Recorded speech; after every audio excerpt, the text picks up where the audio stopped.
Palique Divulgativo. Ciencia, cultura, Canarias.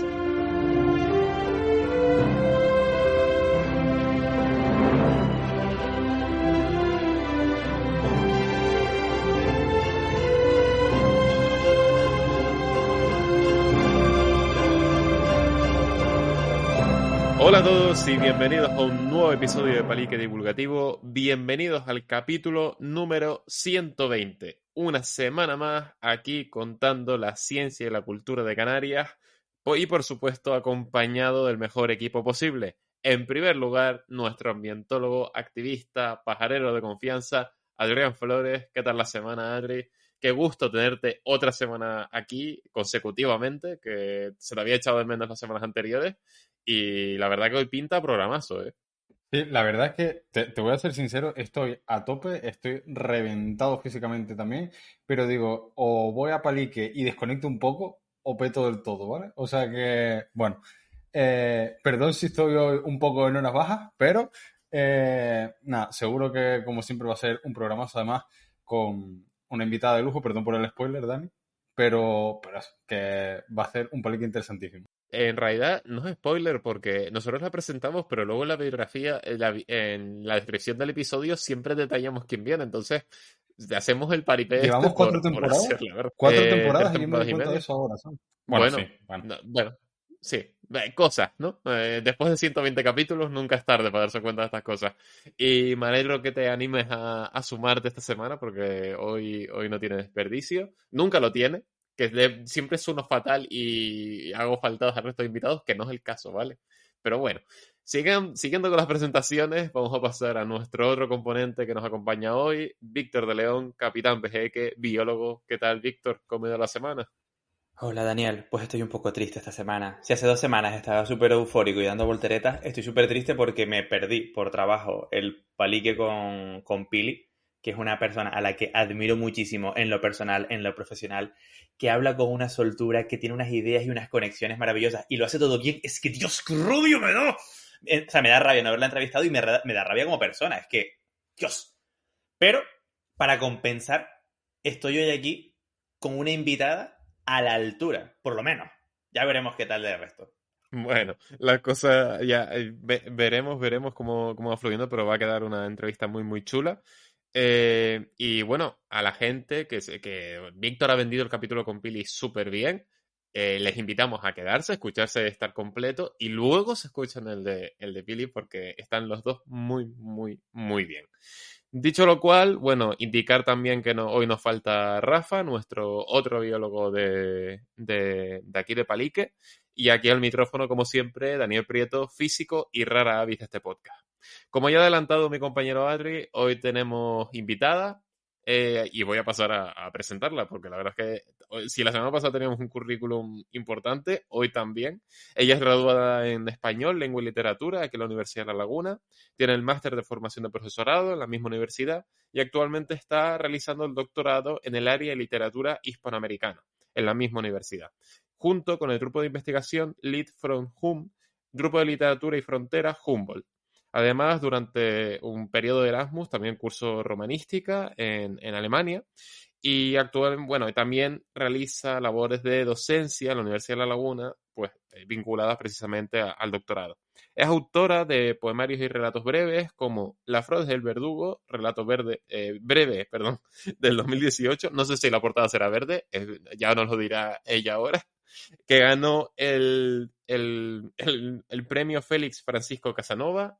Además, también es autora de El corazón es una hechura que no se vende, un poemario editado por Ediciones Valparaíso en 2023, octavo premio Valparaíso de poesía, también de otro poemario titulado Entre los interludios, de Ediciones La Palma 2019, la plaquette de pesos, publicada por el Ateneo de La Laguna en 2022, y conforma parte de las antologías Liberoamericanas, 140 poetas americanos, contemporáneos, y Volcanes Inconexos y la Audioteca de Literatura Canaria Actual. Y ya para terminar, fue premio de excelencia en el curso académico 2019-2020 de la UL, coordina la sección de literatura y teatro del Ateneo de La Laguna y forma parte de Néctar, podcast asociado a The Cultural Magazine, y a quienes les mandamos un fuerte abrazo desde aquí.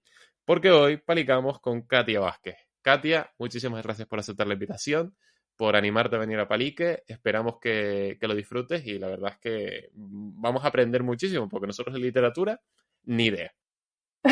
Hola, hola a todas. Muchísimas gracias. Ay, me he estado riendo mucho con la presentación en general de todos. Nos vamos a reír mucho, yo creo, aquí, porque son extraordinarios todos ustedes. Así que estoy muy feliz porque, bueno, vengo a militar las humanidades y las artes, cosa que no se suele ver por ahí, que están muy infravaloradas todavía a día de hoy. Entonces, si puedo poner mi granito de arena en que eso deje de ser así, bienvenido sea. Es que al final nosotros siempre, ya lo hemos comentado en capítulos anteriores, pero siempre nos gusta, empezamos muy enfocados en las ciencias exactas, entre comillas, y últimamente estamos abriendo más y descubriendo un montón de campos súper interesantes, de investigaciones que son específicas, de temas de los que no tenemos ni idea, y aunque todos los episodios los disfrutamos muchísimo, es verdad que estos episodios como que tienen un toquito extra porque como no tenemos ni idea del tema, venimos a aprender. Y eso es lo que más nos gusta al final como divulgadores. Entonces, dicha esta breve reflexión para que el oyente no se quede ahí con... ¡Ay, por favor, que empiecen ya con el ansia! Vamos a cerrar presentación y arrancamos con la entrevista. Fundemos una empresa, hagamos como Steve Jobs. Llenémonos de plata, compremos muchas cosas, sintámonos vacíos. Let's go, tu tanga al sol secándose. Esa mañana en tu terraza yo me enamoré, pero me frenaste en cinco y me dijiste no lo arruines, no hay lugar para el amor adentro de esta pymes, perro, escucha. Good boy. Bueno, Katia, la primera pregunta que hacemos siempre a aquellas invitadas que se pasan la primera vez por el podcast es ¿por qué estudiaron lo que estudiaron? En tu caso, como ya hemos comentado, estudiaste español, lengua y literatura. ¿Por qué decidiste hacer esa carrera? ¿Qué te motivó a ello? Vale, yo lo tenía muy claro desde siempre. Y lo tenía tan claro porque yo quería ser escritora. Y no hay una carrera de ser escritora. Hay algunos másters ahora. Y sí es verdad que en Argentina, por ejemplo, hay unas carreras de creación. Pero bueno, al mismo tiempo a mí me gustaba mucho leer. Y no me imaginaba de otra manera que no fuera haciendo esas dos cosas. Desde el principio, ¿no? Desde antes de aprender a escribir, mis dibujos eran unas espirales en la hoja, ¿no? Aún sin saber cómo se escribe la letra A y la B, ya hacía esas espirales, ¿no? Porque me gustaba imitar el gesto de la escritura. Después en primaria me enseñaron el Quijote, cosa que a mí me fascinó, y yo dije, no, yo quiero escribir el Quijote, ¿no? Con toda esa ambición de una niña de 6 años. Y también tuve profesoras muy buenas en la secundaria de literatura, sobre todo, y ahí yo tengo que, la verdad, capaz marcar un poco la diferencia, porque yo he sido también docente de la secundaria acá en Canarias, y allá tuve literatura todos los años. En cuarto tuve literatura argentina, en primero de bachillerato literatura latinoamericana, en segundo de bachillerato tenía literatura universal. Y a mí me tocó acá dar primero, segundo, tercero, cuarto de la ESO, y en un momento dado me vi dando la misma sintaxis a todos los grupos porque no tenía otra opción. Y a mí eso me parece terrorífico. Claro, yo no había otra manera de hacerlo porque, bueno, es lo que te mandan y si no te metes en un problema, pero claro, así es muy difícil poder transmitir esa pasión que vos tenés y tenés que dar encima todos los años lo mismo. Fatal. Entonces, en mi caso, hubo otras opciones porque dije, bueno, Katia, no te cerres a opciones. Me gustaba la medicina, después me di cuenta de que tenía que trabajar con la sangre y dije, no, porque no quiero vivir desmayada. Me gustaban las lenguas también, pero al final dije, no, al final, si puedo vivir de lo que me apasiona, que es leer y escribir, y en algún momento me van a pagar por hacer eso, yo no me lo podía creer. Entonces, nunca hubo otra opción realmente.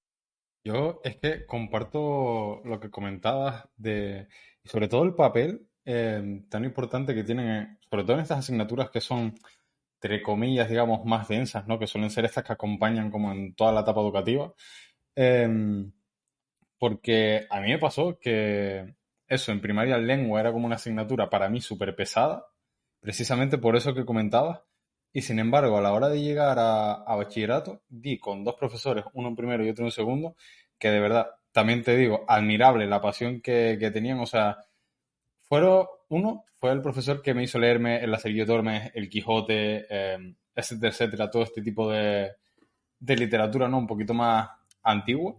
Y el entusiasmo que tenía ese señor, yo creo que Jacinto no me está escuchando porque estará jubilado ya, pero si está escuchando estas cosas, pues un saludo porque de verdad la pasión que transmitía, lo que le encantaba, cómo nos contaba los beef de Góngora y que, mira, una cosa.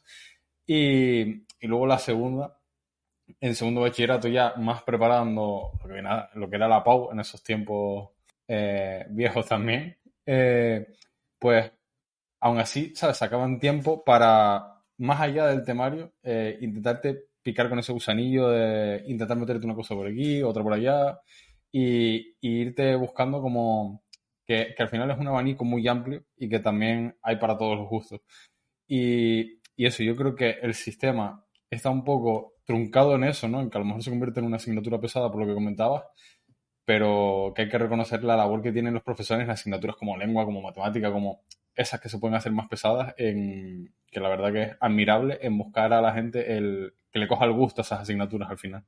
Total, y aparte es como tan peligroso si se hace mal, ¿no? Todos estos profesores y profesoras que dan clase porque, no sé, por la razón que sea, pero en realidad no les gusta lo que están enseñando.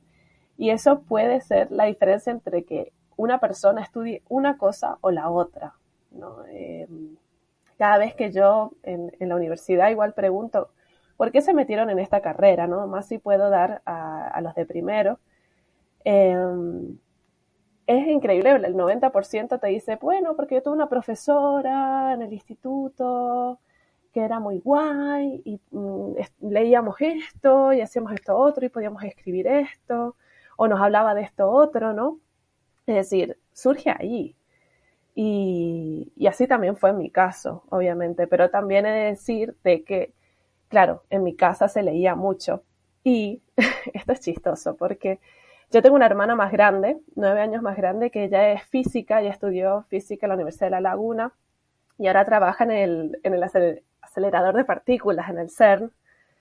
Y claro, ella intentó por todos los medios que yo siguiera exactamente esa misma línea. Y ella me veía en la casa y me dice, yo la veo leyendo, perfecto, entonces les voy a meter las matemáticas a través de la lectura. Entonces, siempre me voy a acordar de un libro que me persiguió toda la vida, que se llama El Diablo de los Números, que era como no lo sé porque nunca lo terminé de leer, pero siempre lo insistí siempre insistí leer para darle el gusto, pero era sobre un diablo que iba conociendo como los distintos números, pero era un tochaco de libro, o sea, era como denso. Obviamente, a mí no me gustaron las matemáticas, yo de hecho odié la física, no me gustaba nada la química. Sacaba buenas notas porque siempre me gustó sacar buenas notas, entonces, bueno, bien. Pero lo detestaba y siempre fue como, cada vez que lo hablo con mi hermana, todavía lo sigue insistiendo como, ¿y por qué no te interesás un poco por esto otro? Y yo me intereso totalmente, de hecho, en cada comida familiar, en Navidad, ¿no? Porque ahora ella solo viene como 2 veces al año a casa, a la isla. Siempre le pregunto, ¿pero qué es exactamente lo que estás estudiando? Porque siempre va por otro lado la investigación y siempre me lo repite. Y yo no es que no le preste atención, pero se me olvida por completo. Entonces siempre me lo vuelvo a repetir y me parece como muy interesante, pero definitivamente no iba a ser a lo que yo me iba a dedicar, para nada. Yo he de decir, antes de dar paso a Víctor, porque es que se me acaba de iluminar la cabeza cuando has dicho antigua alumna de física de la UL que trabaja en el SER, dije, espera un momento, yo he visto una charla de ella, porque cuando yo estaba en primero de carrera, fui al Congreso de Estudiantes de Física, que organiza allí en la facultad, y ella dio la charla inaugural, y yo estaba en primero de carrera, o sea, es que se me acaba digo, espera un momento, ha sido como, wow, yo conozco a esta persona, la ubico. Dios, qué pequeño es el mundo. Sí, Tamara, sí, sí. Una genia, muy increíble en todo lo que hace, o sea, brutal.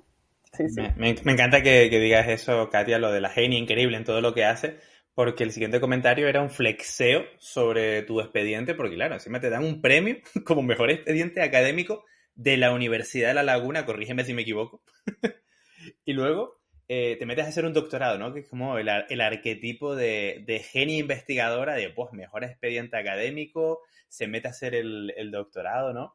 ¿Cómo vives ese momento? Y al final, ¿crees que este aliciente también te anima a meterte posteriormente en investigación o ya lo tenías clarísimo de antes? Fue un buen aliciente. Sí, fue como pues una palmadita en el hombro, que nunca viene mal. Y sobre todo porque, claro, yo doy gracias aquí como abiertamente a todas las becas, porque es cierto que sin esas becas que me permitieron estudiar como en la carrera sin tener que trabajar, que me permitieron hacer el máster sin tener que trabajar, ¿no? Y por lo tanto no pagar nada. Claro, eso permitió tener tiempo para lo que tenía que hacer, ¿no? Y así también con el doctorado. Es decir, a mí el doctorado me parece una experiencia increíble. Yo la recomiendo a todo el mundo. Sé que a veces puede llegar a ser desesperante o frustrante o agotador. Sin embargo, yo siempre lo recomiendo si realmente tenés como esa vocación y te apasiona y demás. Ahora, yo siempre marco la diferencia si tenés una beca, así no la tenés, porque hacer un doctorado y a la vez trabajar, eso ya es otra historia, o sea, ahí ya siento que es otra cosa. Entonces, con los estudios, igual, que te den como este premio, bueno, es una línea más en el currículum, pero no deja de abrirte también puertas, ¿no? Te da como algunas facilidades, pero es también una cosecha de todo eso que has ido sembrando, porque al final uno es dueño de su tiempo, uno puede decidir ciertas cosas y claro, yo sabía que nadie me iba a regalar nada, que todo lo iba a tener que conseguir yo y nadie me iba a regalar nada tampoco mis padres, ¿no? Porque no tienen los medios para sustentar ningún estudio. Entonces, bueno, eso fue algo que se me inculcó bastante también por tener el ejemplo de mi hermana, que ella hizo el doctorado, ella hizo un postdoctorado, si bien es otro campo totalmente distinto, hay un ejemplo ahí, ¿no? De que, bueno, las cosas se pueden lograr teniendo estas otras facilidades, ¿no? Estas ayudas, en todo caso, más que facilidades. Entonces, sí, yo sabía que quería hacer el doctorado porque así como tenía tan claro que quería dedicarme a la filología, sabía que quería dedicarme por lo menos para ver cómo es, ¿no? Para especializarme. 4 años de carrera no da para nada. Y yo quería especializarme en algo, quería leer en profundidad. Y aparte el doctorado, todas las experiencias que tiene alrededor, ¿no? Poder hacer las estancias, poder tomar clase en otros lugares, no sé, poder entrar en contacto, en mi caso, con autoras espectaculares y ya quedan esas amistades después. O sea, yo relaciono el doctorado y especialmente el doctorado en literatura con algo muy vital. O sea, a mí me ha atravesado completamente en la vida, porque uno de los mayores afectos son gente que he conocido en el doctorado o gente que estoy estudiando, que es una cosa loca, ¿no? Esto de trabajar con personas y que esas personas se involucren, sí, se involucren en tu vida y vos en la de ellos, obviamente. Entonces, a mí me va a dar pena cuando lo termine, que no debería ser dentro de tanto, pero sí me va a dar penita. Y bueno, hablando justamente del doctorado, de la tesis que estás realizando, te queríamos preguntar en qué consiste, porque ya vamos a ir a tope, o sea, ya nos vamos a meter en el ajo, Víctor está ahí frotándose las manos, vamos a ver, entonces te queríamos preguntar pues precisamente eso, en líneas generales, sé que es muy difícil resumir el trabajo de años en un par de minutos, es una tarea ardua, pero bueno, hacia líneas generales para que los oyentes lo entiendan y poder luego ya incidir con mayor profundidad. ¿En qué consiste tu investigación? Bueno, el título, voy a empezar por el título, ¿no? de la tesis, es La memoria heredada, genealogías de la migración en poéticas argentinas contemporáneas, que es un título largo y tiene como mucho dentro. Básicamente, ¿qué estudio? ¿O de dónde nace? Voy a explicarlo por ahí. Estamos en un mundo tan globalizado en el que las migraciones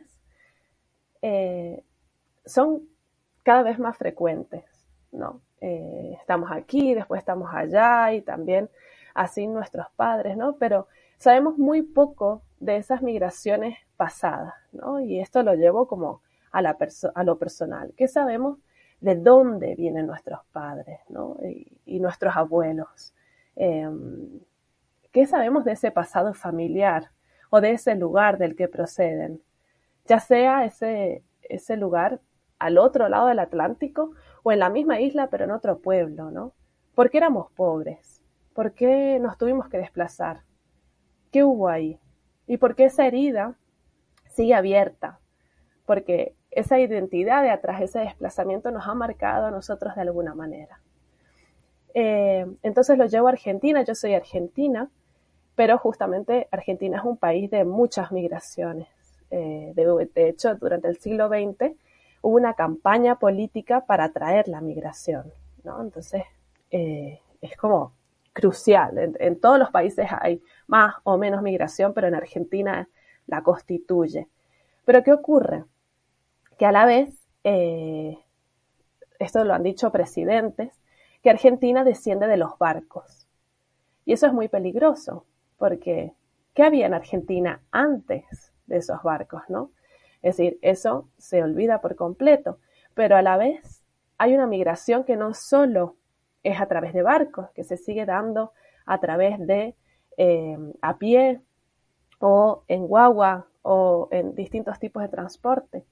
E incluso esos barcos, ¿cuál era la migración? Siempre se dice españoles, italianos, pero cuando vas a ver en los documentos dice tanto porcentaje de españoles, tanto porcentaje de italianos, tanto porcentaje de franceses, tanto porcentaje otros.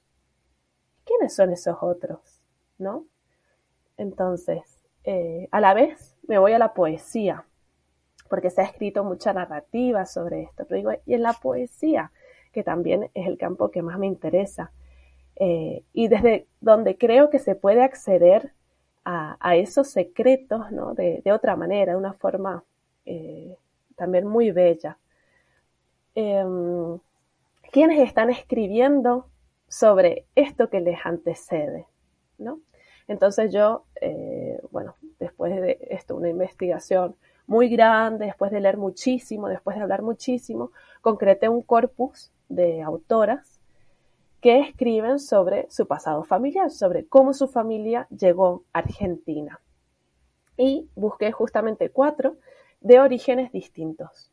Una, su familia proviene de Siria, la familia de la otra proviene de Turquía, otra, sus orígenes están en Polonia y otra, sus orígenes están en Paraguay, ¿no? Entonces es un poco ver cómo confluye en estas poéticas, ¿no? Que miran hacia atrás y ven y recuperan un poco esa memoria, una memoria heredada, que es que no son ellas las que se han desplazado, es todo esto que les ha llegado de alguna manera, por alguna herencia, y esto es por algún relato oral, por álbumes familiares, por objetos, por mirarse al espejo también y decir, estos rasgos, ¿de dónde vienen? ¿No? O esta lengua que yo escuchaba en casa, pero que no es muy ni de allá ni de acá, y son palabras de otro idioma, ¿no? Entonces, todo eso que se ha heredado nos hace mirar para atrás y en realidad preguntarnos, ¿quiénes somos? ¿No? Y entonces, no he podido resumir absolutamente nada de lo que va mi tesis. Yo sé que hay unos concursos del doctorado que resume tu tesis en 3 minutos. Pues ya lo perdería, ¿no? Pero me interesa por lo menos que se quede claro y lo resumo. No, lo has resumido súper bien, porque de hecho, antes de prepararnos la entrevista, para que te hagas una idea, yo estuve preguntando a conocidos que tenemos en común que nos diesen pistas, porque no queríamos hacer el ridículo, decir, oye, tenemos aquí a doña Katia Vázquez Schroeder, no vamos a preguntarle, ¿y los libros tienen letras? No.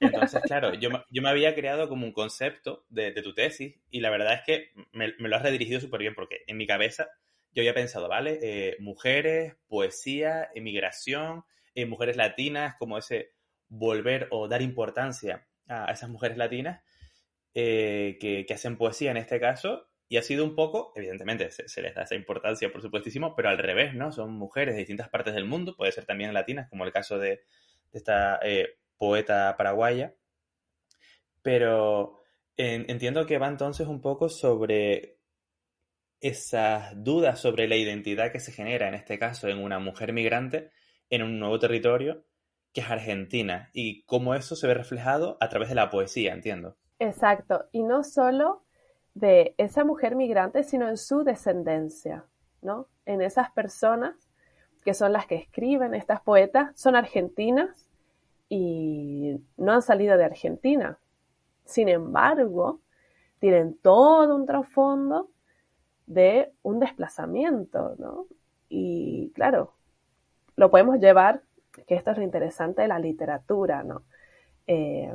No necesariamente uno se tiene que ver reflejado ni tienen que hablar de nosotros, ¿no? A veces está muy bien que no hablen de nosotros y hablen de cualquier otra cosa porque estamos hartos de nuestra realidad y queremos que nos hablen de otra cosa, de dragones, no sé. Ahora, en este caso que yo estudio, sí, sería una forma de poder pensar en uno, ¿no? Y decir, bueno, yo he nacido aquí, en esta ciudad, Santa Cruz de Tenerife. Ahora, ¿y mis padres? ¿Y mis abuelos? ¿Y mis tatarabuelos? ¿No? Ya sea que, vale, yo nací en Santa Cruz de Tenerife, pero mis abuelos son de Buenavista. Bueno, ¿y ese desplazamiento por qué se ha dado? ¿No? Y hay unas razones. Y no conocemos, o muy poca gente sabe de esas razones, ¿no? Y muy poca gente sabe realmente de su pasado familiar. Lo que no saben es que ese pasado, de alguna forma, sin que lo sepas inconscientemente, influye en quién sos ahora, ¿no? Es decir, ha habido todo un desplazamiento que te ha puesto ahí, ahora. ¿Por qué? Bueno, a través de estas obras que yo investigo, que leí, que analicé, es que se pueden dar algunas pistas de cuáles son esas heridas abiertas, ¿no? Claro, y nosotros, a lo largo de todas las entrevistas que hemos hecho, sabemos que en función a lo que se investigue hay una metodología. Siendo este un campo del que desconocemos bastante poco, queríamos preguntarte cómo se hace esta investigación en tu campo y cuál es la metodología que se sigue. No sé si podrías contarnos un poco cuál es y cómo se lleva a cabo. No, es genial la pregunta porque yo me la hice muchas veces, porque claro, es totalmente cierto, no hay como una metodología tan marcada ni tantas variantes. Hay una cosa, y es que claro, dentro de la filología también hay como distintos grupos, ¿no? Primero que está la lingüística y la literatura, que es como si dijeras matemáticas y letras, o sea, cosa que me parece como súper extraña dentro de una misma carrera, ¿no? Que unos digan, no, yo soy de lingüística, no, yo soy de literatura, cuando realmente deberían estar totalmente unidas. O sea, has elegido esa carrera por ambos motivos. Bueno, pero más allá de eso, dentro de la propia literatura hay quienes estudian distintos siglos, ¿no? El siglo XV, el siglo XVIII, y hay quienes estudian el siglo XXI, ¿no? Y los del siglo XXI también están como un poco dejados de lado, porque ¿cómo vas a estudiar algo que está sucediendo en este momento? Es decir, ¿qué rigor puede llegar a tener eso? Porque no sabes cómo va a evolucionar. Muchas veces se dice que, bueno, estas autoras está bien, las estás estudiando ahora, pero vos qué sabés si van a tener cierta trascendencia. A lo cual yo siempre respondo, ¿y qué importa la trascendencia? O sea, lo que me importa es lo que están diciendo en este momento y esos textos, o sea, no tanto las autoras, sino qué están diciendo estos textos y qué están diciendo esos textos en este momento de nosotros, ¿no? Entonces, yo aprovecho como justamente ese hándicap de estudiar el presente en sincronía, ¿no? Para poder sacar aún más información. Entonces, ya que tengo a las autoras ahí vivas, una de las formas ha sido las entrevistas. Cosa que lo tengo como dato, porque claro, desde la filología no estudiamos a autores, estudiamos los textos. Ahora, de pronto, haciendo algunas preguntas correctas, puedo obtener algunas respuestas que me pueden servir en el análisis de estos textos, ¿no? Entonces he podido hacer 2 entrevistas a cada una de ellas. Para esto he podido viajar a Argentina, hacer una estancia allá y demás. Y eso por un lado. Y luego por el otro es un análisis de esos textos basándonos también en algunas teorías filosóficas, antropológicas, que te permiten como leer esos textos desde unas perspectivas, ¿no? Postcoloniales, feministas, y irlas comparando, ¿no? Entonces, entra mucho la subjetividad y una metodología que también yo utilizo que es de constelación. Es decir, no nos interesa estudiar cronológicamente lo que ha escrito cada una de ellas, sino leerlo a partir de grandes conceptos, ¿no? Entonces, ¿cómo funciona? Qué sé yo, por decirte, el mar, ¿no? Como imagen, el mar en cada una de estas poéticas. Entonces esto te permite ir comparándolas y sacando distintas conclusiones, ¿no? Entonces son, claro, metodologías mucho más subjetivas porque depende mucho del análisis de uno. Ahora, también te digo que yo elegí esta rama precisamente por esa subjetividad, ¿no? Me gusta la idea de que se pueda poner en discusión lo que ha dicho X sobre algo y que eso siempre esté en constante discusión, que puede llegar a ser agotador porque a veces es como, wow, estamos hablando siempre sobre lo mismo, pero yo creo que al final siempre se va ampliando sobre todo esto, porque puedes meter distintas perspectivas y hacerlo de forma muy interdisciplinar. Entonces, por ejemplo, mi tesis ha sido fundamental aprender muchísimo de filosofía, cosa que no tenemos en la carrera. Para mí es increíble que no tengamos una asignatura de filosofía en la carrera, siendo que estamos leyendo a filósofas todo el tiempo, o bueno, deberíamos, desde la literatura, la antropología, la psicología, porque son temas que se pueden abordar desde las distintas disciplinas y que deben ser abordadas por distintas disciplinas. Yo no concibo abordar la migración solamente desde la literatura. O sea, la literatura va a ser la visión más amplia, claro, el análisis de estos textos, de lo que se dice entre líneas. Ahora, necesito perspectivas, necesito esas herramientas, necesito analizarlo. Esto también es una perspectiva del siglo XXI, ¿no? Y bueno, nada, empaparme de todas estas líneas filosóficas, antropológicas, psicológicas y demás.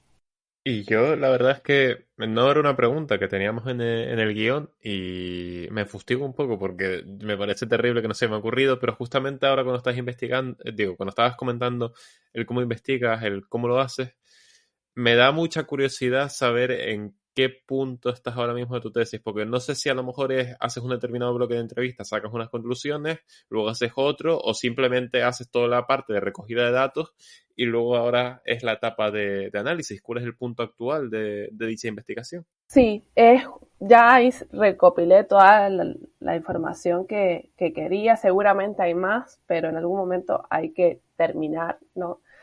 Entonces, sí, ya estoy solamente, ¿no? Ni más ni menos, en el análisis de todo ese material, digamos, como en la escritura, cosa que yo siempre he ido escribiendo, pero esta vez es como que voy escribiendo en serio eh, sobre todos esos materiales recogidos que son, porque claro, también hay que acceder a todos los libros, que no es fácil, porque muchos de estos libros están publicados solamente en Argentina, entonces, wow, ha sido como imprescindible irse a Argentina, recopilar estos libros, saber dónde están estos libros, porque muchos se publican en editoriales independientes, o sea, no están en los circuitos editoriales convencionales.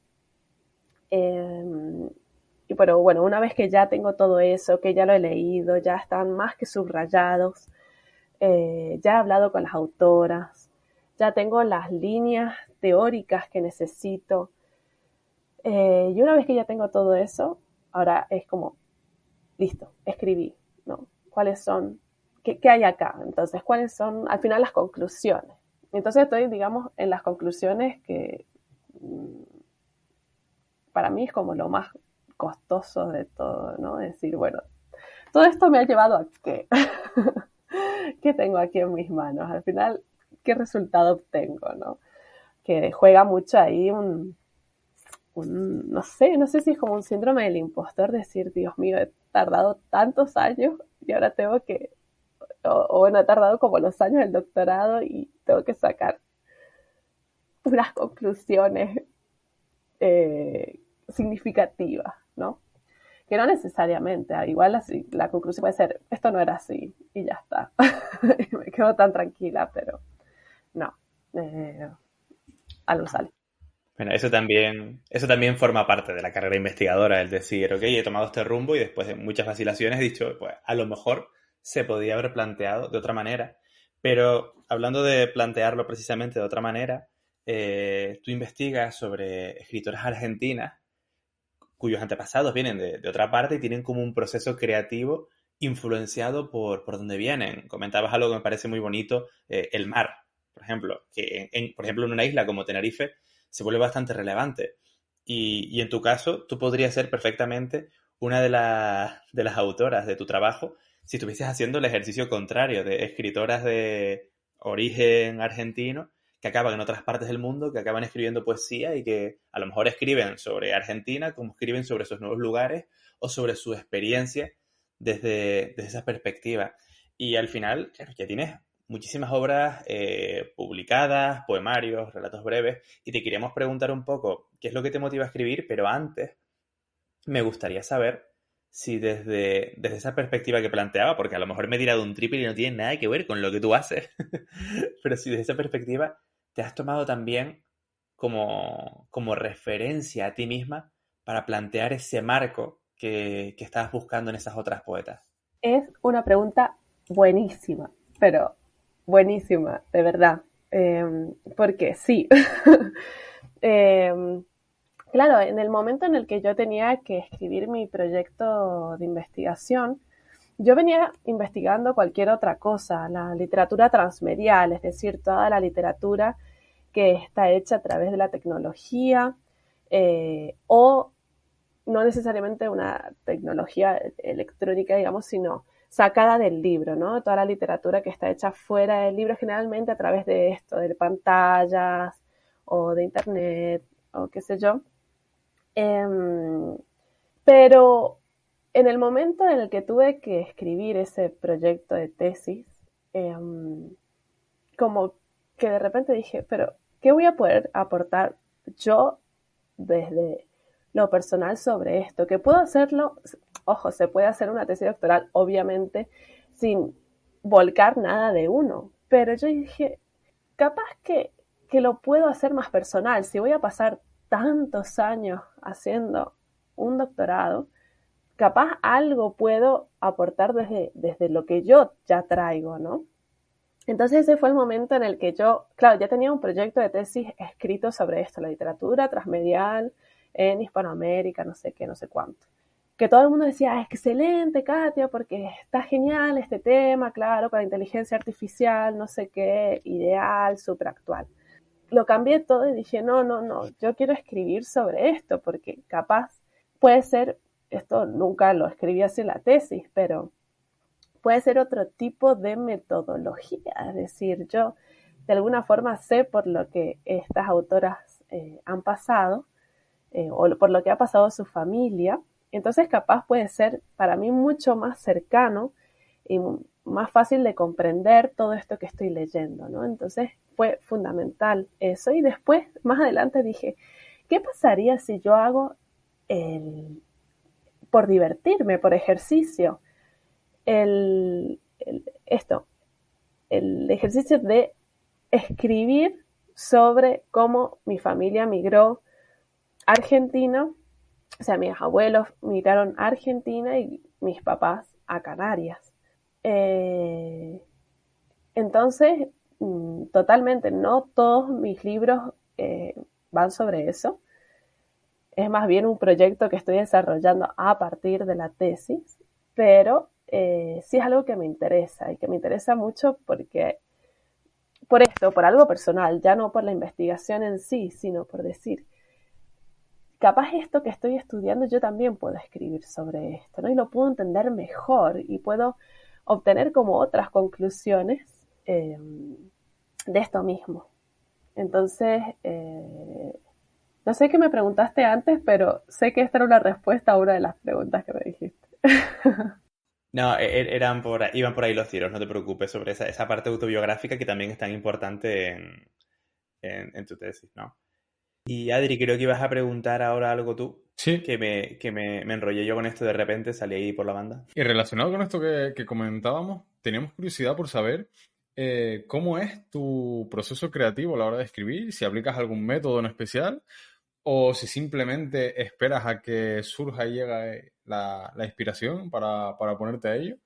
¿Cómo es un poco todo el proceso?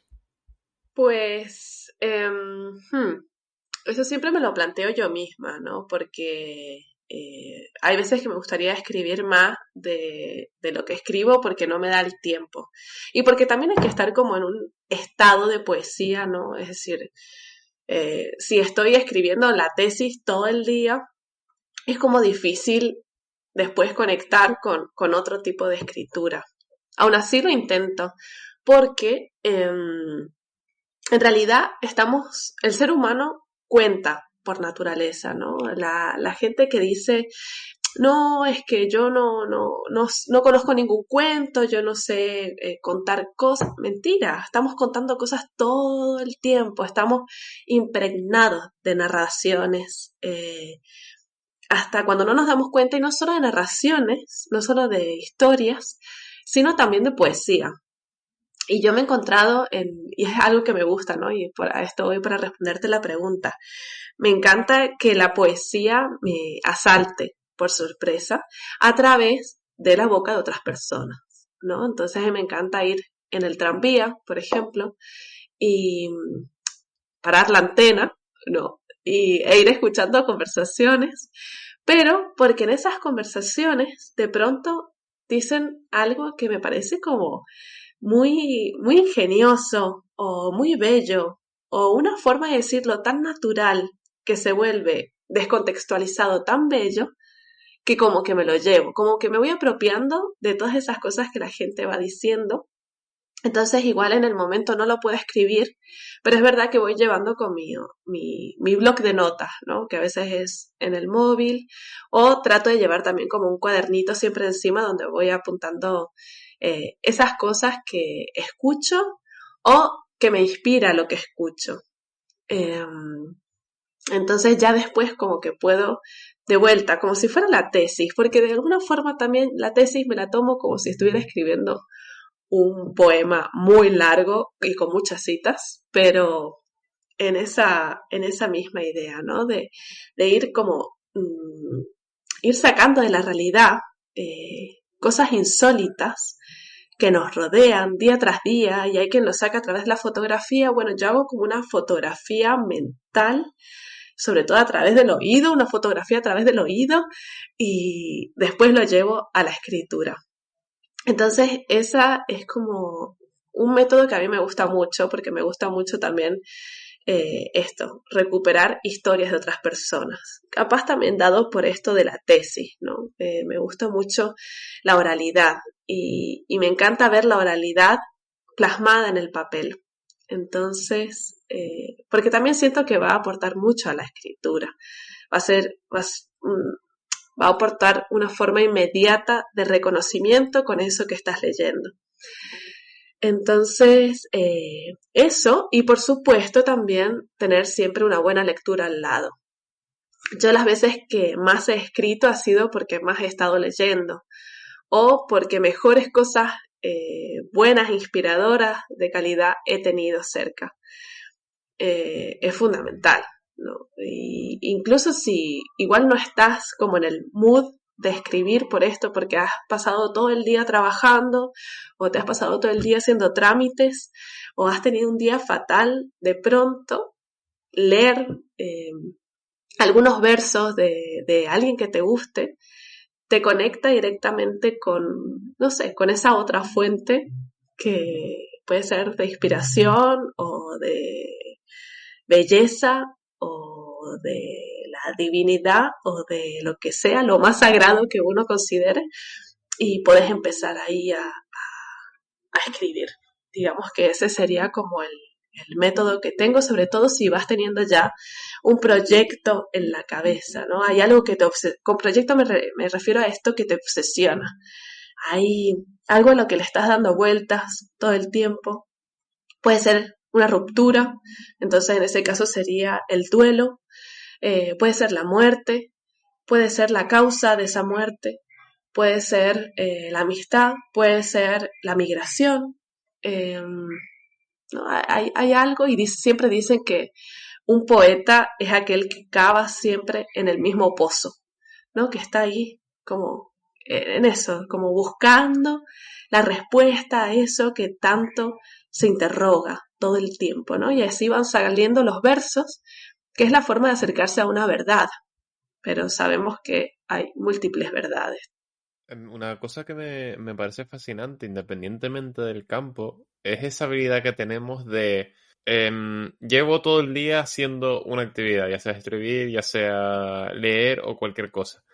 Y esa habilidad que tenemos de decir, ok, puedo seguir escribiendo, pero sí es una cosa distinta. O sea, puedo seguir haciendo la misma actividad, pero como es de un ámbito distinto, no es la tesis, sino es poesía, eh, puedo hacerlo. Es como si fuese una actividad nueva, cuando en realidad técnicamente estamos haciendo lo mismo. Y a nosotros, bueno, a mí personalmente, por ejemplo, me pasa con el podcast. Yo puedo estar grabando muchos podcasts de divulgación científica, pero soy incapaz de escuchar podcasts de divulgación científica, porque estoy saturado. Entonces yo cuando quiero escuchar podcast, escucho, pues voy al humor, a otros campos, a otras cuestiones, que para desconectar, no sé, me parece como esa habilidad de decir, puedo hacer lo mismo mucho rato, pero que sea un poco distinto. Total, y en realidad parece que estás haciendo cualquier otra actividad y que estás utilizando otra zona del cerebro y que has desconectado totalmente, pero en realidad estás en la misma área.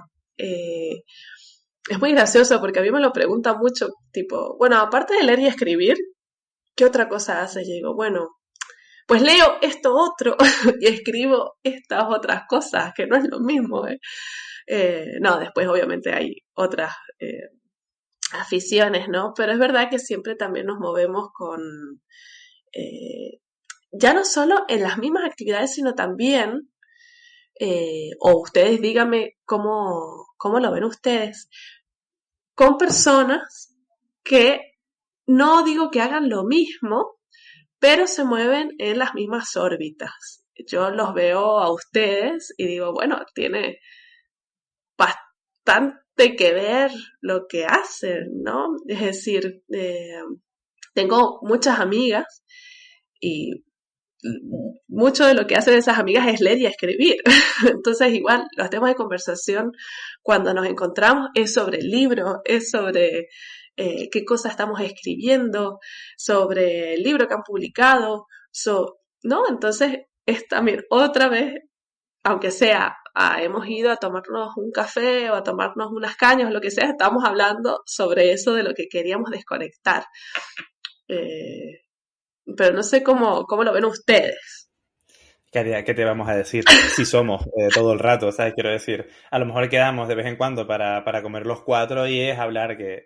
Podríamos estar hablando de cualquier cosa. Pues el otro día, madre mía, me dio una fatiga aquí en la pierna. No puedes hablar del podcast de ciencia, de la situación político-ambiental en Canarias. ¿Sabes? Como un gusanillo que se muerde la cola, porque al final también lo que hacemos es vivir esta pasión a través del diálogo y no solo de forma interna, sino que la compartimos y también descubres otras cosas. Y en ese sentido, sí que te queríamos aprovechar para preguntar en ese descubrimiento en los demás.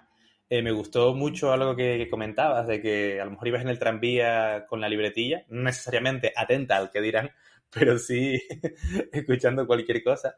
Y decías como que escuchabas en palabras de otra persona cosas que a lo mejor podías considerar hermosas o ingeniosas y que podías atrapar de una manera. Y creo que se refleja muy bien en tu última recopilación de poemas, que El corazón es una anchura que no se vende, que es una cita de un poema de Diana Velesi. No es que yo lo sepa, es que lo tiene puesto lo tiene puesto en el libro, ¿vale? No soy tan culto. Y además también me gusta mucho porque tienes uno de los dos poemas que se llama Parada con andén central. Y yo leyéndolo, iba pensando todo el rato en ese fin de trayecto al que ya nunca llego, porque me mudé hace unos años y mi vida cambió completamente, ¿no? Y fue una forma muy extraña de conectar, porque claro, yo encontré mi propia forma de conectar a partir de lo que tú escribiste, y entiendo que tú también haces algo similar cuando encuentras este tipo de inspiración en otras personas o en personas que escuchas. Pero yo sí que te quería preguntar, de forma a lo mejor un poquillo más centrada en esto, si hay autores o autoras que tengan una influencia que tú digas, mira, es que sin esta persona yo no concibo mi manera de escribir. Wow, es muy bueno todo lo que has dicho. Sí, no, a verlos, los hay totalmente. Quiero hacer de todas formas hincapié en lo que dijiste, porque es verdad que cada uno se enfrenta al texto, ya no solo el poema, sino el texto que sea, desde su propia mirada. Por esto que se dice, ¿no? De que una vez que has escrito algo y lo mostrás y se publica o lo que sea, ya forma parte del lector, ¿no? Porque cada uno va a volcar ahí sus propias obsesiones, su propia mirada, su propia trayectoria, su propia vida, inquietudes, miedos, y va a estar bien. O sea, para eso está, ¿no? Para que recoja como todo eso y que si te puedes ver reflejada de alguna forma, excelente. Como decía antes, un texto no necesariamente tiene que reflejar. Puede hablar de cualquier otra cosa y hablar de una realidad que ni siquiera es la tuya, pero aún así conectar con eso que estás leyendo. Entonces lo quería puntualizar porque me pareció como lindo eso que dijiste de la parada del andén central, que justamente remite mucho al tranvía, obviamente que lo tomo con demasiada frecuencia. Ahora que se me rompió el cochito y estoy muy triste. Y vale, la pregunta que me hiciste, autores, autoras que sean imprescindibles para mí. Tengo que nombrar a Alejandra Pizarnik, es una poeta argentina, excelente, excelente, excelente. Tiene unos diarios que a mí me ha costado mucho leerlos, pero son espectaculares y toda su obra poética es genial, la verdad. Y a ella la empecé a leer cuando yo era jovencita, cuando tenía pues 18 años. Entonces yo creo que eso como que marcó mucho la forma en la que escribiría, pero también siento que la forma de escribir evoluciona tanto que claro, Alejandra Pizarnik igual influyó en la forma que yo escribía cuando tenía 18 años, pero igual la gente que me influye ahora es muy distinta. No sé si tan distinta, Alejandra Pizarnik va a estar ahí siempre. Pero te puedo nombrar a... curioso, es una periodista que hace un periodismo narrativo que se llama Leila Herriero.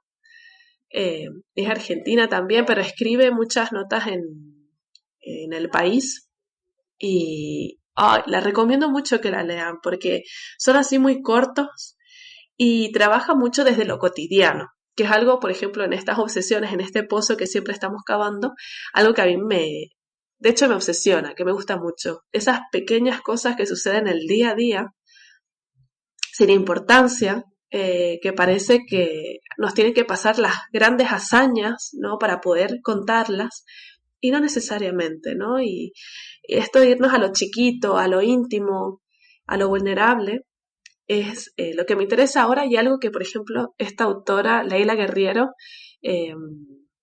hace continuamente en sus notas de prensa.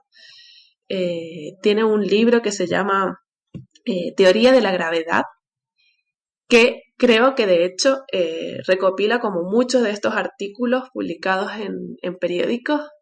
No, esa es belleza, belleza absoluta, y de verdad que lo recomiendo un montón. Al final es una... Bueno, dentro de tus obras, de la producción literaria que has tenido estos años, algunas bueno, una de ellas, que lo comentábamos en la presentación, está editada por el Ateneo de La Laguna, casualmente, o sea, institución que también coordina concretamente la sección de literatura y teatro. Entonces, vamos a hacer el momento promo de lo que organizas, de los eventos que organizas. Te queríamos preguntar un poco cuál es tu tarea dentro del Ateneo y qué es el Ateneo, porque habrá mucha gente que no lo ubique, que no lo conozca. Y luego, si nos puedes comentar algunos eventos próximos que vayan a tener ahora estas semanas, para que la gente, bueno, vaya apuntando la agenda y sepa, ya tenga plan. Súper, súper, sí, sí. Vale. Quiero agregar que esta pequeña plaquette que se publicó con el Ateneo de La Laguna fue antes de que yo lo coordinara, porque no quiero que se piense que yo me he publicado a mí misma. Sería horroroso. Pero eso, después, hace 2 años, empecé con esta coordinación de la sección de literatura y teatro del Ateneo de La Laguna junto a Antonio Martín Piñero. ¿Y qué es el Ateneo de La Laguna? Es cierto que no se conoce en absoluto y es curioso cómo las personas que sí lo conocen, o por lo menos así de oídas, lo relacionan con un edificio que se incendió hace ya muchos años y que ahora, gran noticia porque salió hoy en Televisión Canaria, por fin están las licencias para que se pueda restaurar. Todo esto estuvo parado todos estos años, no sé por qué. Bueno, sí sé, pero bueno, unos problemas que por fin ahora sí se han liberado y por fin se va a poder reconstruir ese edificio histórico de Canarias y de las islas. O sea, tengamos en cuenta que el Ateneo de La Laguna ha estado ahí en eventos tan importantes como este Congreso Surrealista de que se habla, que vinieron los grandes del surrealismo europeo, vinieron aquí también a través del Ateneo de La Laguna. Ha estado presente como en tantísimos años, ¿no? Desde hace más de 40 años. Y el Ateneo tiene distintas secciones. Tiene la sección de literatura y teatro, que es donde estamos Antonio y yo, la de audiovisuales, la de humanidades y ciencias, la de música, y no sé si y de artes visuales, no sé si ya lo dije, pero bueno, son 5, cada uno tiene como sus coordinadores y coordinadoras, que se encargan, es una institución privada, es decir, uno se puede hacer socio, pero recibe algunas subvenciones con lo que poder hacer actividades públicas para todo el mundo y gratuitas. Es decir, es una forma de de proliferar, hacer proliferar la cultura que ya hay en Canarias, ¿no? Y entonces, desde la sección de literatura y teatro, que es donde yo estoy, de la que ahora puedo hablar, claro, esto de meterme en la gestión cultural fue una cosa, porque, claro, yo estaba muy tranquila con la docencia, con la investigación, con las publicaciones, y después estaba ese otro espectro para seguir hablando de literatura, que era la gestión cultural. Que la gente estudia esto, ¿no? Y yo me iba a meter así como sin saber y a coordinar, justamente, a coordinar algunas actividades. Porque sentía que en las islas se podían hacer muchas cosas más de las que se estaban haciendo.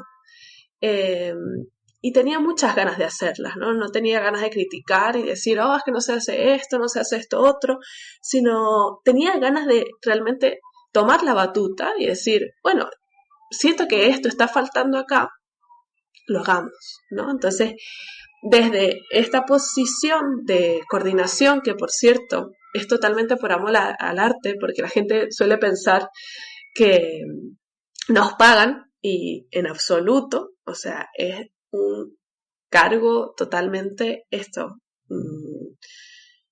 porque queremos poder hacer actividades, ¿no? Que no se diga que en Canarias no hay actividades, no hay cultura, no hay actividades, las cosas no se mueven, solo hay que irse a Madrid, no sé qué, no sé cuánto. Con todos los impedimentos que hay, porque es cierto que las subvenciones no son muchas, se han podido hacer algunas actividades. Y una que llevamos haciendo durante estos 2 años han sido las vendimias, por ejemplo, que es algo muy sencillito, es simplemente invitar a 4 voces de Canarias, algunas que ya tienen como cierta trayectoria, ya han publicado, otros que todavía no han publicado, pero seguro lo van a hacer muy pronto, es decir, ahí, los elegimos nosotros, entonces también hay una lectura previa, hay una selección, entonces elegimos a 4 que van a leer en esa ocasión, ¿no? Y se llama la vendimia porque siempre lo acompañamos de vino, porque de una lectura si queremos que sea para el público y queremos que sea para todo el público, no solo para los que están interesados en la literatura, tiene que ser algo ameno y tiene que ser algo divertido. Y tiene que ser algo gustoso. Y para mí no hay nada más gustoso que me pongan un vinito y poder disfrutar y poder reír y poder pasar un buen rato, tampoco 80.000 horas, sino ir ahí, escuchar a ver qué se está escribiendo en las islas. Unos me van a gustar más, otros menos. Para eso hay 4. Si de los 4 no te gusta uno, alguno te va a gustar, alguna cosita te va a transmitir, ¿no? Y poder hacerlo con un vinito, que eso sale de nosotros, del Ateneo, con un picoteo, en la Asociación de Vecinos del Toscal, cosa que también era muy importante porque al no tener un edificio, era como, ¿y dónde hacemos todo esto? Hay un gran problema del espacio en Tenerife, en general. Uno quiere hacer algo y si no querés hablar con ayuntamientos, ni meterte con otras instituciones, es muy difícil poder desarrollar un proyecto en un espacio, o sea, simplemente es un espacio y era muy difícil. Entonces, esta asociación de vecinos con Begoña fue genial, porque es una casa antigua, en un barrio que encima está en el medio de Santa Cruz, pero es lindo, la verdad. Yo que no soy muy fanática de Santa Cruz. Entonces, la próxima y la última será el sábado 21 y tendremos por la mañana también un taller de escritura con Lana Corujo, que es una escritora genial de Canarias, un poco como para cerrar porque yo sentía que hacía falta sobre todo esto, talleres de escritura gratuitos de poetas excepcionales que hay en la isla y lecturas de poesía donde podamos escuchar a gente que no sea la misma que escuchamos siempre. Y la gente siempre nos decía, wow, pero ustedes quieren hacer esto, se les va a terminar la lista enseguida.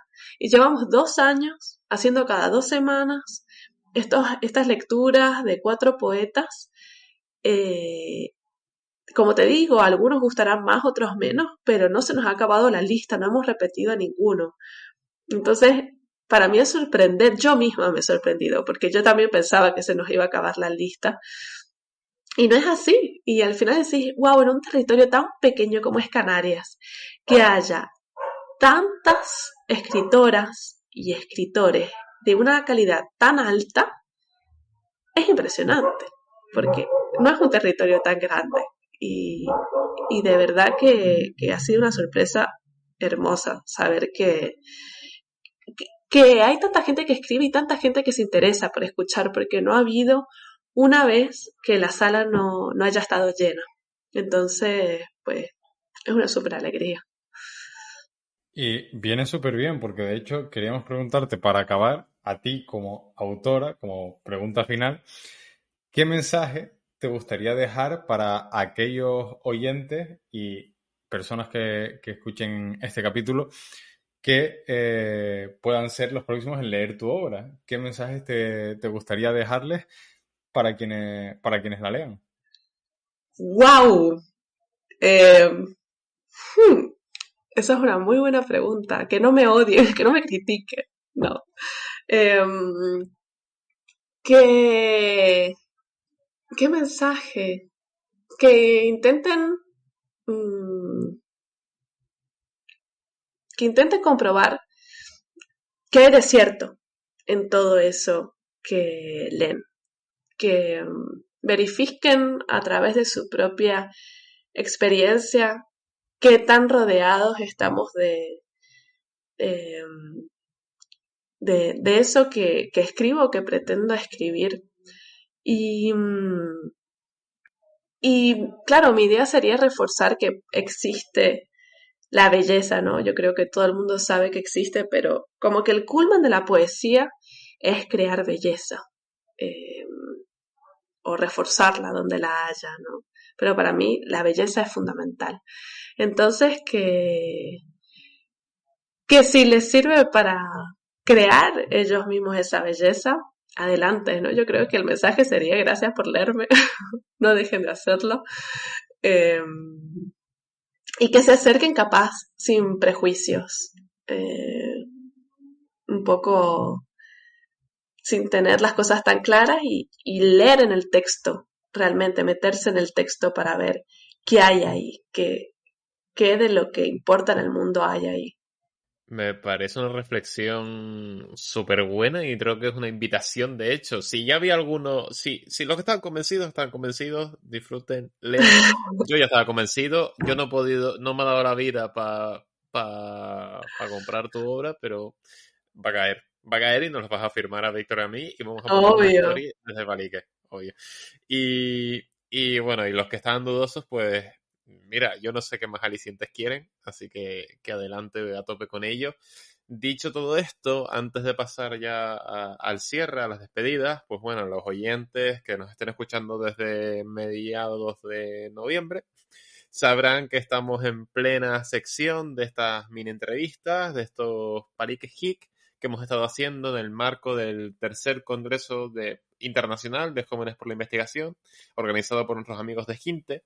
Y qué bonita casualidad, lo nombraba antes Katia, que se había escuchado la entrevista con Pili, que le había encantado.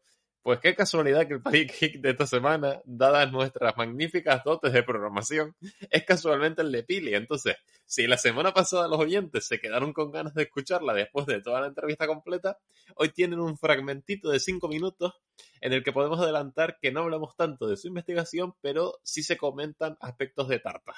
Hablamos mucho de tartas por algún motivo, así que no sé qué más aliciente necesita. De forma que cerramos entrevista y pasamos a un nuevo episodio de Palique Hic.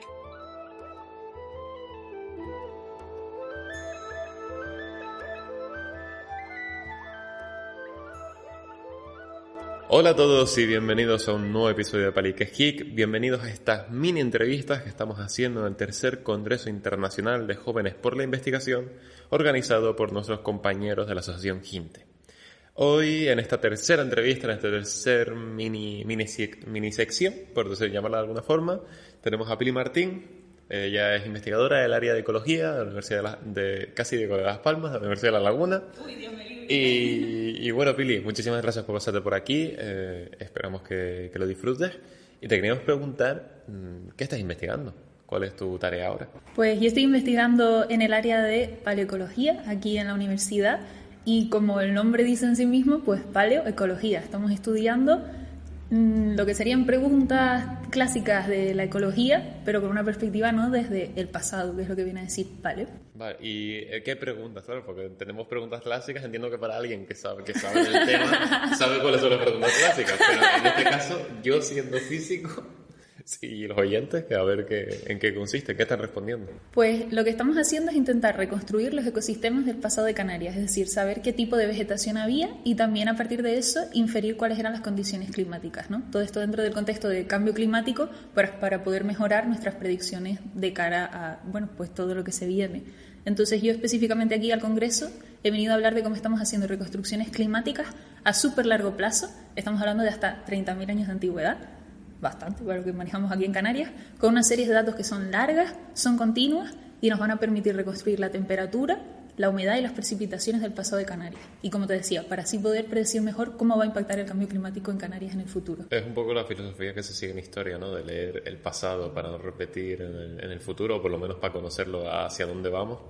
Y que al final en ciencia también, bueno, ciencias exactas, entre muchas comillas, como decía en la mesa redonda, también vale, ¿no? Que al final nos permite estudiar ese pasado para conocer el futuro. Sí, bueno, si puedo tener aquí una pullita con los historiadores, lo bueno que tiene estudiar registros que son naturales o registros geológicos es que nos podemos ir mucho más atrás en el tiempo y podemos aislar el factor antrópico, ¿no? Si tú te limitas solo a registros históricos, como puedan ser pues registros de estaciones meteorológicas o el propios registros históricos de, aquí antes había un pino, ok. ¿Cuánto puedes irte atrás en Canarias? ¿400 años? Pues, es limitado. Nosotras estamos hablando de que trabajamos con escalas de miles de años y aparte podemos aislar, o sea, podemos irnos a momentos en los que todavía no había personas habitando aquí, o sea, podemos ver de verdad cómo funcionaban esas dinámicas naturales. Entonces, bueno, los registros históricos son súper chachis, tenemos una filosofía común, trabajamos siempre de la mano con historiadores y arqueólogas, pero bueno, es chachi nuestro proxy, si puedo fardar un poquito. Ojalá aparezca un historiador haciendo estas entrevistas. Sí, puedes hacerle una pregunta de mi parte. Antes hablamos con una bióloga que dice que es un hospital. No. No he dicho eso, mi madre aquí, la gente de comunicación científica siempre tergiversando. Obviamente, es una especialidad. Pues la siguiente pregunta que te queríamos hacer es que, bueno, muchas veces se habla de precariedad, se habla de lo duro que es dedicarse a la ciencia, etcétera. Nosotros te queríamos preguntar, pues, alguna anécdota positiva del mundo de la investigación. Anécdotas positivas. Es que para mí lo más bonito es la gente con la que trabajo, o sea, de verdad. Yo siempre tengo la impresión de que la academia es súper fría, súper inhumana, no sé. No me llevo muy bien, pero yo he tenido la suerte de caer en un departamento con gente que, aparte de que les admiro un montón, porque son gente súper capaz, son súper humanos. Superhumanos suena como que son superhéroes, lo son. Y no sé, y antes te comentaba también, ¿no? Que tenemos este rito súper bonito de que cada vez que alguien se va de viaje, se va a un congreso, tiene que hacer una ponencia o lo que sea, trae de ese sitio pues algo rico de comer, algún dulcito, alguna cosita, y no sé, yo creo que es lindo que la academia pueda ser humana y podamos hacer comunidad y nos podamos cuidar entre todos también. Y que la academia dé de comer, que también sí, es importante. Sí, ¿de qué manera me da de comer la ciencia? Pues porque mis amigas me hacen tartas. Bueno, sí. El otro día mi tutora hizo una tarta de manzana. Lea, si estás escuchando esto, Dios te bendiga. La importancia bueno, hemos acabado hablando de precariedad, pero a través de la comida, me parece fascinante. Sí, ¿y tú para cuándo una tarta de queso? ¿Tus oyentes saben lo bien que cocinas? No, creo que no, que nunca he hablado de eso. ¿En serio? No. O sea, por favor, palikers, o como se llamen, les fans. Daniel Prieto cocinó muy bien. Hace tiempo que no hago la tarta de queso aquella. Pues ya estás tardando. Sí, la verdad que tengo que recuperarla. Bueno, que nos desviamos del tema. Te queríamos preguntar, la siguiente pregunta la ha dejado el invitado anterior. Y la verdad es que la anterior pregunta esa fue si se podía disociar la ciencia de los intereses económicos capitalistas. Wow. Y esta pregunta que viene también va un poco con puñaladita, a ver si no sé si te meterás en un compromiso. Y te quería preguntar si investigas por amor o interés a lo que realmente investigas o lo haces por poder seguirte dedicando a la ciencia. A ver, o sea, O sea, ¿cuáles son las si dos ahora opciones? mismo estás investigando por amor o interés a lo que estás investigando, o sea, porque te gusta ese tema y te gusta investigar, o simplemente porque quieres seguir viviendo de la ciencia. Yo es que creo que tengo la suerte en este momento de que no son excluyentes entre sí. O sea, lo que estudio me parece fantástico, o sea, de verdad me parece súper bonito, creo que luego tiene unas aplicaciones que son reales, me interesa de verdad el tema y luego he tenido la suerte de acabar en un proyecto que también me está permitiendo vivir de eso. Ahora bien, en el futuro, ¿puede una vivir de la ciencia? Pues no lo sé, a lo mejor no me toca. También creo que la academia a veces tiene esta cosa de que te permite como crear, o sea, yo creo que soy una persona que a veces está un poco volada con estas cosas y es como, ¿y si montamos un proyecto de esto? ¿Y si investigamos esta cosa? ¿Y si no sé qué? Y a lo mejor eso, pues si estoy trabajando, yo qué sé, de camarera, XD, no se premia, pero la academia un poco te dice, venga, haz lo tuyo, venga, investiga, juega, cacharrea. Y eso es bonito. Entonces, por esa parte sí me gustaría seguir en el mundo científico, pero si no, no sé, es que es verdad que estamos todas súper precarizadas. Sí, es que justamente el invitado anterior, de hecho, estaba haciendo un doctorado en su tiempo libre. O sea, no tenía beca ni nada, sino estaba trabajando y a su vez estaba por las tardes haciendo la tesis. Entonces, creo que tira un poco por ahí la motivación de precisamente esa pregunta. Y de esta forma, bueno, te toca a ti dejar una pregunta para el siguiente invitado o invitada y ver qué responde. Pues a lo mejor estaría guay que nos contase como sus 3 grandes consejos para gente que está metiéndose en la investigación. ¿Qué les recomendaría hacer? ¿Qué te parece? Me parece perfecto. Venga, creo estupendo. que da chicha, o sea, que genial. Pues, Pili, muchísimas gracias por pasarte a palicar con nosotros. Te debemos un programa completo. ¡Wow! ¡Wow! Y esto ha quedado grabado ya, madre mía. Sí, ha quedado grabado, pero te debemos un programa completo, porque sabes que, bueno, nosotros somos amigos de ya hace unos cuantos años. Sí. Y después de 4 temporadas ya, pues es inaceptable que no te hayas pasado. O sea, que quedas invitadísima. Muchísimas gracias por dejarnos robarte este ratito. Y a los oyentes nos vemos en el próximo capítulo de Palique Hic.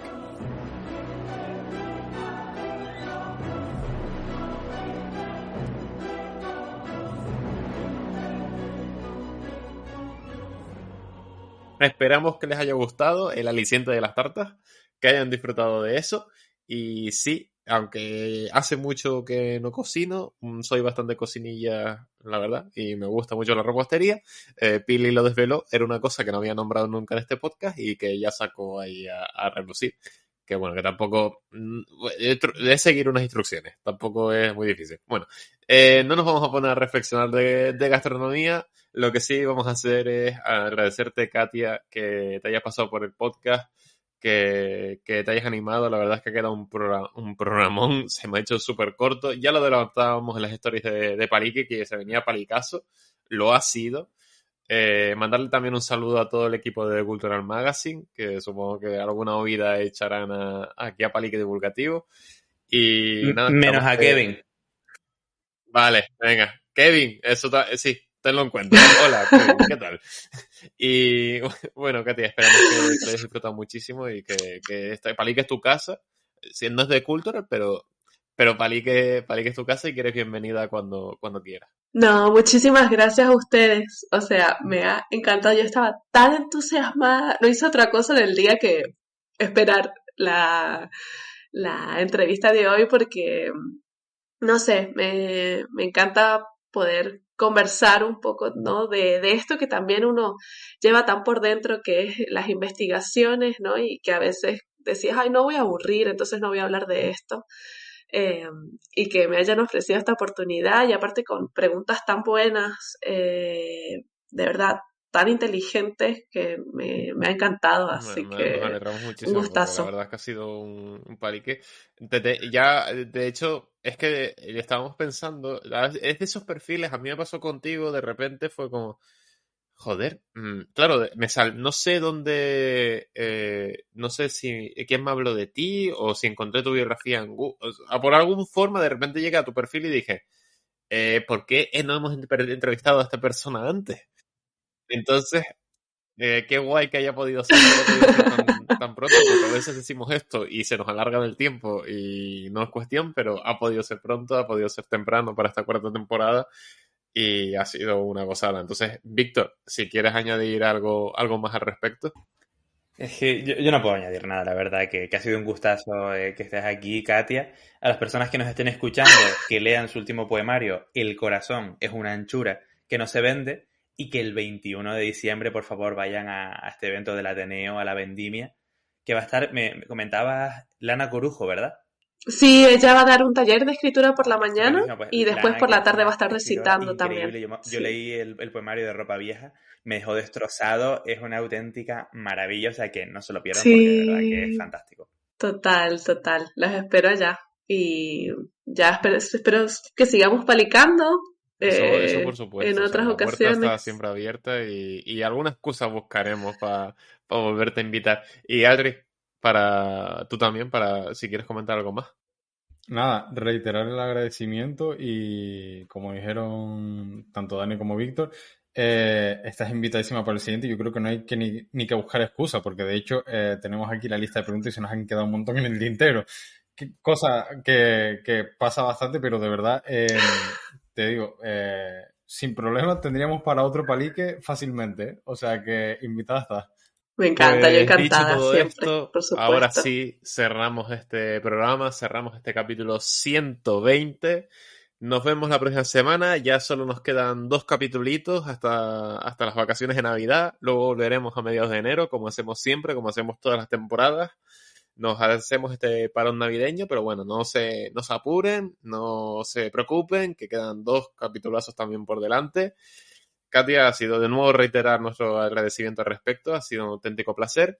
A los oyentes que han venido por Katia, Kevin, decirles que quedan invitados a escuchar los 119 capítulos más especiales que hemos hecho y que hemos entrevistado a un montón de gente de disciplinas muy diferentes. A los que nos escuchan desde siempre, agradecerles que estén ahí semana a semana escuchándonos, aprendiendo con nosotros y descubriendo un montón de perfiles súper interesantes. Como siempre, nos vemos dentro de 7 días, nos vemos en una semanita, donde subiremos de nuevo el siguiente capítulo, pues en las plataformas habituales, iVoox, Spotify y Apple Podcast. Recuerden, una aventura es más divertida si escuchan palique, y ahora sí, adiós.